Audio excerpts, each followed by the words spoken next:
a very significant moment for Saudi Arabia and, of course, the United States as well. But what's interesting here is that top U.S. CEOs also coming along for the ride. Faisal, first, any thoughts on what this big announcement could be?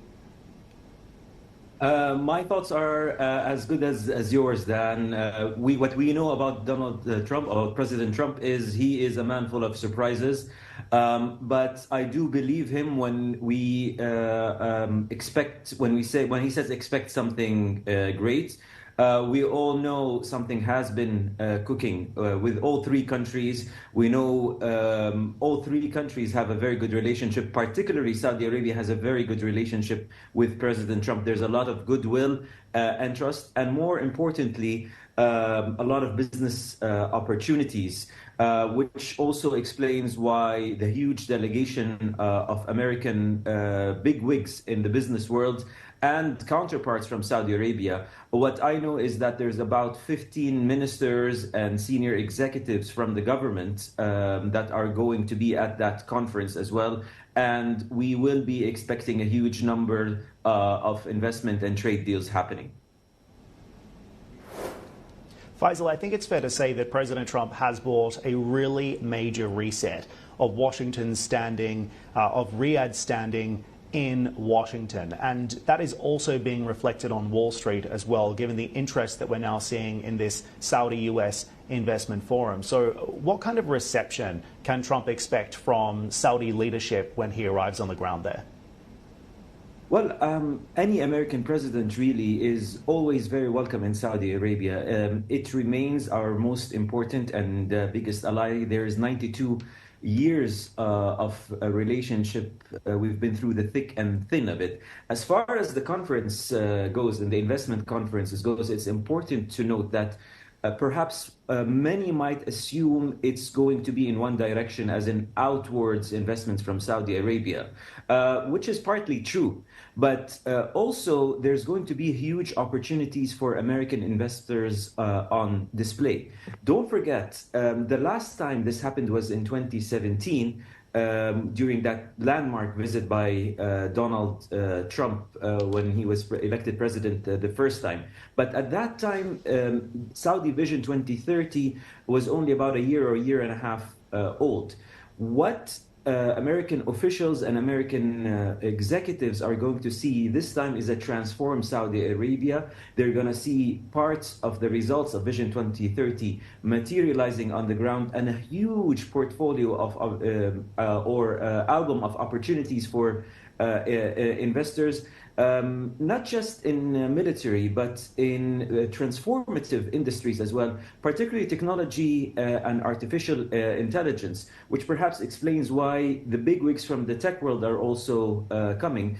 Saudi Arabia certainly does not lack advantages when it comes to offering low cost of energy, when it has that it has also a huge land mass and a very young population. All of this is steady leadership.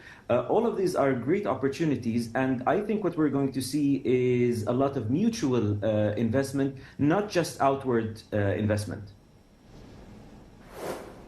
So we're looking at what could potentially happen on the deal front. Let's talk about some other issues as well. Faisal, it seems like progress on Israel is off the agenda, at least for now. So what do Saudi leaders want to achieve from this visit from the United States? Are we going to see deals on defense or on energy, maybe even a civilian nuclear deal, something that's been spoken about in the weeks leading up to this visit?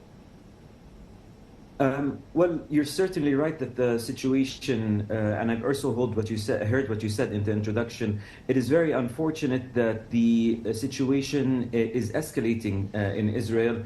Certainly, there's a lot of disappointment, as communicated clearly in the statement by the Ministry of Foreign Affairs of Saudi Arabia about the most recent announcement by Israel to intensify its operation in Gaza. As you know very well, Dan, you probably interviewed as many Saudi officials as I have, and you've been in as many closed rooms as I have. The Saudi position was crystal clear. There will be no normalization with Israel while the killing continues, while the operations continues in Gaza, and without a recognition of a Palestinian state by the Israeli side.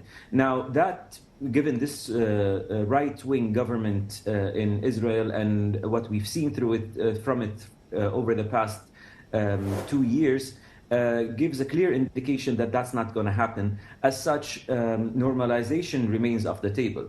Now, what has happened, and the major difference between the Trump administration and the Biden administration is a few months ago, perhaps the situation on the ground was slightly different.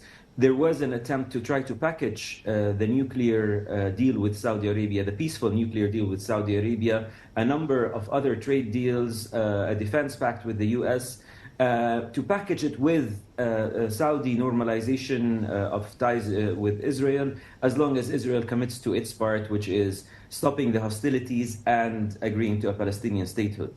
Now, what I think has happened is, since the Israeli part of the deal is not going to happen, things are going to move ahead with other parts of the deal, perhaps not all of them, but we all have seen a recent announcement that there will be more weapons sold to Saudi Arabia. That is going through. It is absolutely, and it has always been, in the U.S. interest to help protect Saudi Arabia because, well, not just because of the historic ties and the friendship that is there, but it's also counterproductive to allow one of the world's biggest oil producers to be under threat, because at a time when the U.S. administration is so focused on bringing down prices, the last thing you want is a shortage of supply, which will be a direct result of an attack. So to sum it up, no normalization with Israel unless Israel ceases hostilities and recognizes Palestine.